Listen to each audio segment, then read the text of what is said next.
정부는 정책 서민금융 전반을 개선하기 위해 서민금융지원체계 개편 방안을 발표하였는데 그 세부사항 중 하나로 2019년 9월 햇살론 세븐틴이 출시되었습니다. 지금부터 고금리 대안 상품인 햇살론 세븐틴 출시의 의미와 향후 과제에 대해 살펴보겠습니다.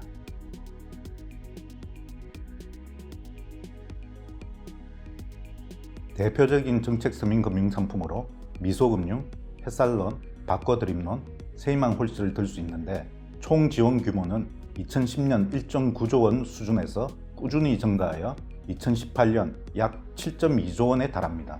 한편 민간 서민금융기관으로는 상호금융과 저축은행이 있는데 상호금융은 담보대출을 중심으로 판매하고 있고 신용등급 1에서 3등급의 고신용자에 대한 대출이 대부분입니다. 또한 저축은행은 신용등급별로 큰 차등 없이 20% 이상의 고금리를 부과하고 있어 서민층의 합리적인 비용으로 자금을 공급하고 있다고 보기는 힘든 상황입니다. 이에 따라 신용등급, 소득, 담보 부족 등의 이유로 제도권 금융을 이용하기 어려운 저신용 서민층이 대부업 대출로 몰리고 있는 상황입니다.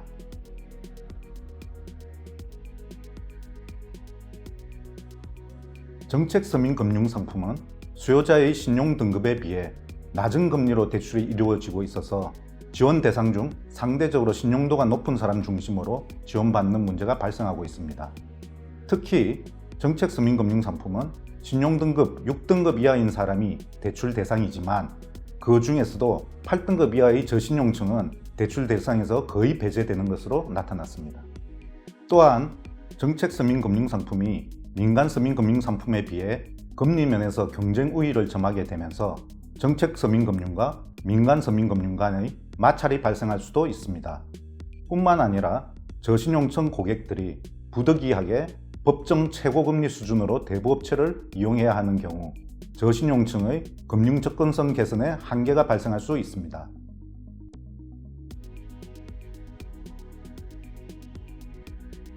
이러한 문제점들을 개선하기 위해 2019년 9월 고금리 대안 상품인 햇살론 세븐틴이 출시되었습니다.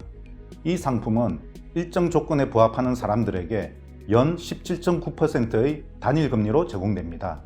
또한 국민행복기금의 100% 보증하에 대출 심사를 완화하여 최저신용자들이 가급적이면 대출을 받을 수 있도록 하였습니다. 따라서 이 상품은 기존의 정책 서민 금융 상품들이 상대적으로 고신용층을 중심으로 지원되던 문제를 완화하고 민간 서민 금융 상품과의 마찰 해소에도 기여할 수 있을 것으로 기대됩니다. 게다가 대부업 등으로부터 고금리 신용 대출을 받을 수밖에 없었던 저신용층에 초점을 맞춘 상품이기 때문에 저신용층에 대한 금융 접근성을 제고하고 금리 부담을 완화해 줄 것으로 보입니다. 나아가 기존의 민간 서민 금융기관들이 신용등급에 관계없이 획일적으로 고금리를 책정하기보다 신용등급에 따라 차등화된 금리로 대출을 취급하도록 유인할 수 있습니다. 이를 통해 정책 서민금융은 더욱 취약한 계층에 집중할 수 있어 서민금융 시장 전체의 선순환 구조가 정착할 수 있을 것입니다. 다만 햇살론 세븐틴은 100% 보증대출로 직업은행의 도덕적 해이 가능성이 있고 보증이 없는 민간금융회사의 중금리 대출을 구축할 우려도 있기 때문에 이에 대한 주의가 필요할 것입니다.